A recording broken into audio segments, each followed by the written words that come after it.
A cada nova geração, Pokémon traz diferentes criaturas para sua franquia. E por mais que às vezes elas pareçam simples ou genéricas, elas possuem vários segredos na origem da criação delas. Então vamos falar de algumas? Olá pessoal, eu me chamo Gustavo e eu quero sempre trazer a botânica, a biologia e a ciência de uma forma mais contextualizada no nosso cotidiano. E nada melhor do que falar de Pokémon, não é mesmo? No final desse ano, de 2019, vão sair os novos jogos da geração.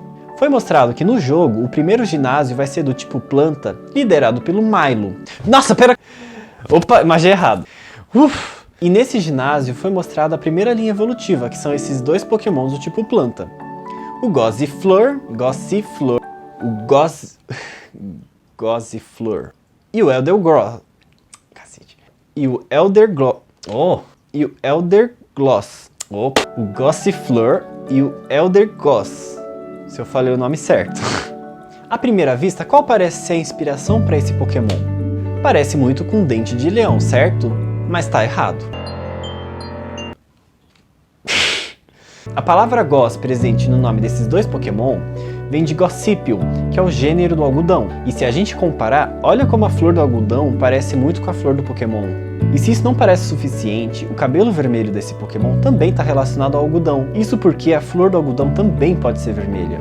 Então, basicamente, esse Pokémon é a junção de duas flores, amarela e vermelha. E quando esse Pokémon evolui, dá pra ver que ele perde um pouco da cor verde, que se torna um pouco mais amarela.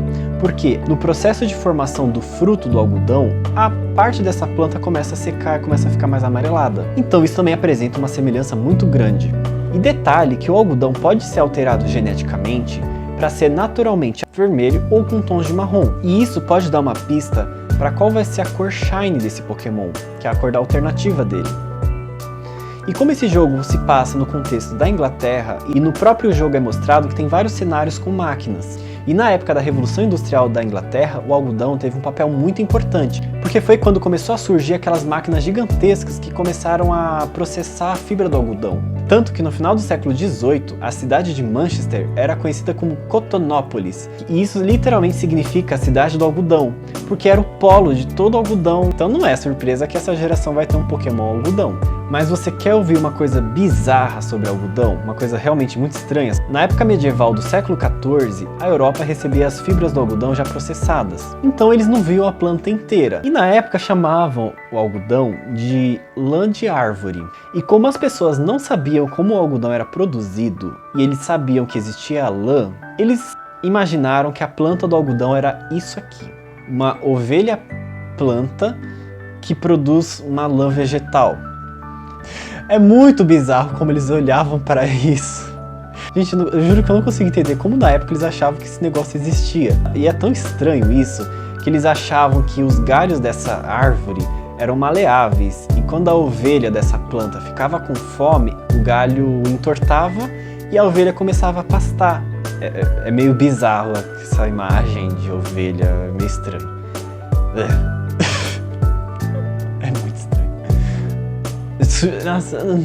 Sei lá, estranho, enfim. Tanto que na criptologia, esse tipo de, sei lá, planta, animal, é considerado um monstro, porque ele já foi descrito outras vezes. Isso é muito estranho, mas tudo bem. E o mais interessante disso tudo é que tem um Pokémon que conta essa história. Na quinta geração foi introduzido o Whimsicott. Gente, pera que esses nomes são estranhos. Por que eles botam um nome estranho, né?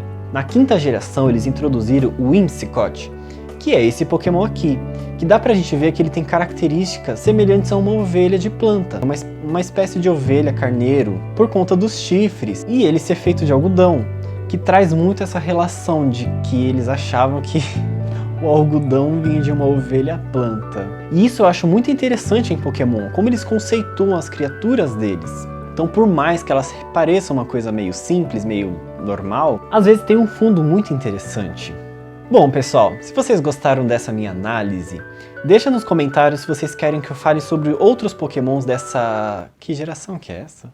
Outros Pokémon dessa oitava geração. Tem muita coisa que é interessante de falar sobre esses Pokémons que eles estão introduzindo agora. E lembrando, gente, que críticas e sugestões para o meu canal são muito importantes. Quando vocês comentam, vocês mostram para o YouTube que o canal está tendo alguma relevância. Então, por favor, deixa nos comentários se vocês estão gostando dos meus vídeos. E se vocês têm alguma crítica, pode deixar nos comentários também, porque isso ajuda muito. E pessoal, não sei se vocês estão reparando, mas todos os meus vídeos eu tô mudando alguma coisa. Porque tem muita coisa... Tem muita coisa que eu comecei fazendo errado, eu sei disso. Mas muitas pessoas que eu conheço foram me ajudando a moldar o canal para ele ser isso aqui que ele tá sendo hoje. E eu espero sempre melhorar isso, tá? Lembra de deixar o like, ele é muito importante. E se inscreve no canal, porque toda quinta-feira eu vou estar trazendo vídeos novos. Ah, e tem uma coisa que eu gostaria de falar sobre a franquia, sobre o que está acontecendo com ela atualmente. Eu não sei se vocês estão acompanhando sobre os cortes que a Game Freak está querendo fazer.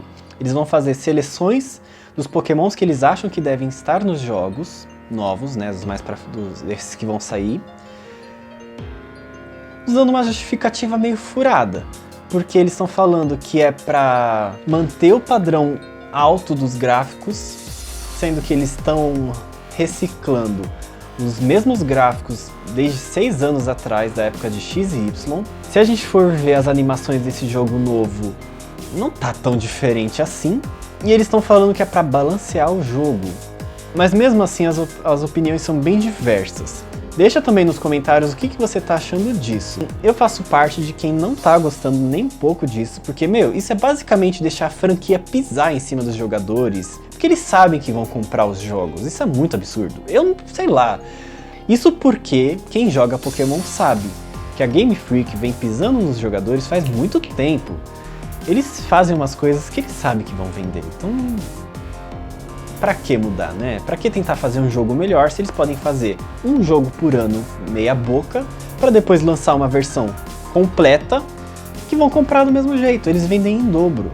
E por mais que não seja a certeza de que eles vão acatar com o que os jogadores estão clamando, que é pra eles manterem os Pokémons nos jogos, todos eles, pelo menos a gente está tentando, e isso é muito importante. E pessoal, lembrem de usar a hashtag BringBackNationalDex para mostrar que vocês não estão aceitando isso que eles estão querendo impor. Muitas franquias já tiveram que mudar coisas nos jogos, os jogadores reclamaram muito. Então vamos mostrar para a franquia que a gente também não está gostando disso. Bom pessoal, então é isso. Eu espero que vocês tenham gostado do vídeo de hoje. Até a próxima semana. Tchau! Ah, não vamos aceitar! Revolução Pokémon! Ah!